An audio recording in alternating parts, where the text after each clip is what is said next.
Welcome to Hood Champion Boxing and Sports. In boxing, you find a way to win or you find a way to lose. Just take a second and look at Terence Crawford. Look at the physique on this guy. You're telling me that Terence Crawford looks like he's going to be slow? You're trying to convince me that Terence Crawford isn't going to still be agile, be nimble, be able to finesse? Man, I'll tell you what. In my opinion, when I'm looking at Terence Crawford, he still looks sharp, still looks fast, still looks like he's strong. His physique doesn't look a whole lot different than how he normally looks. He just looks filled out more. If anything, he looks healthier.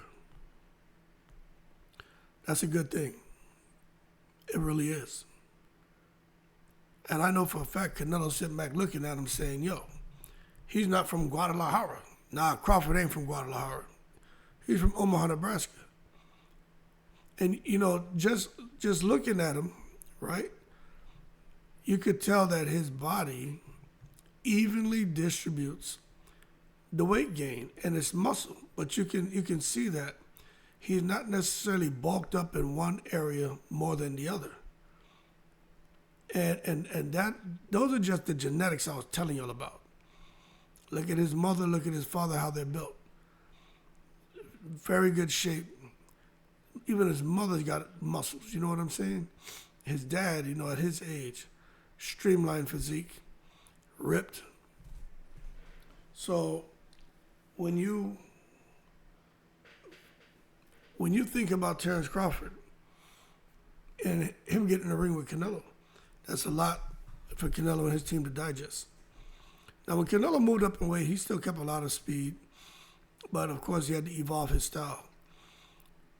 But for this one fight, I truly believe, just taking a look at Crawford, and even thinking about, you know, myself as an athlete and how fast I was and how strong I was as I moved up in weight. I will say the lighter I was a little bit faster as far as running, but my hands were always fast. I never lost any hand speed, never. And Crawford, you're talking about a different types of athlete. I haven't done any of the kind of training like these guys. Everything was pretty much on me, reading books, educating myself. That's how come I know so much. I had to educate myself. And back then, there was no social media, so we go to the bookstore, we go to the, whether it's a gas station, they had the magazine rack, and we would get books and read them. But I just think Canelo's going to have a tough time with Terence Crawford. Now, let me do this. Now, just that gives you a bit of a better look at Terence Crawford and his physique. Now, there's a science behind what Crawford and his team are doing. They want him to be at the higher weight, and they want him to still be able to have those moments of explosion. They want him to still have those bursts of speed. And they want him to be able to do that from the first second of the first round to the last second of the last round. You see, speed in boxing isn't just about muscle. That's why Crawford isn't looking like a bodybuilder. He's looking healthy. You know what I'm saying? I think people were expecting to see him look like a bodybuilder. Traps, lats, you know, that's not at all what he looks like. You know, I think it's really about Crawford just being as efficient as possible, as far as being able to get the right leverage on his shots, to make sure his cardiovascular training is on point. Because Crawford and his team are smart. they know when you look at him, if he were to bulk up, they would be running a whole lot of risk. Reduced acceleration due to the increased mass. He doesn't look like he's going to struggle as far as the acceleration that he's used to having. He doesn't look that bulked up to me.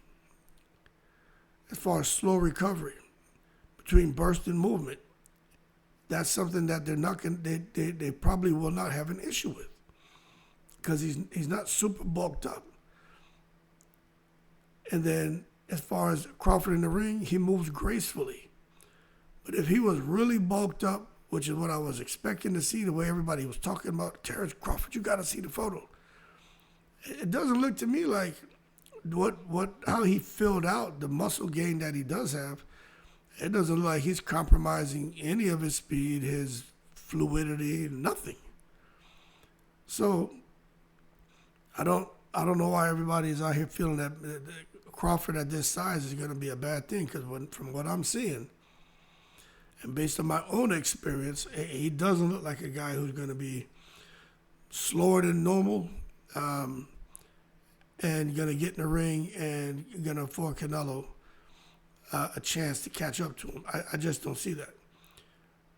Now, the high altitude training in Colorado, and you combine that with snatch resistance and recovery protocols, I just think for Terrence Crawford, just looking at him physically, I think he's focused on like functional hypertrophy, which is just basically building muscle for a purpose to enhance performance. You know, that's what Crawford has done here. He's built muscle to enhance his performance, not just size like bodybuilders. That's why he looks like that. And this is just brilliant, man.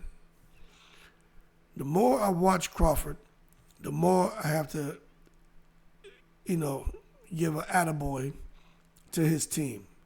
They deserve kudos, man, because I don't know where Crawford found his team.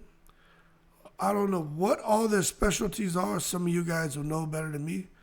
But I'm telling you, Crawford has brilliant, brilliant people around him. Because when you have people like that who can take Crawford and make sure he's putting on the right muscles to serve the purpose they need, not just putting on muscle to put on muscle like Deontay Wilder did when he fought Tyson Fury. Deontay Wilder didn't put on the type of muscle he needed to burst, to perform.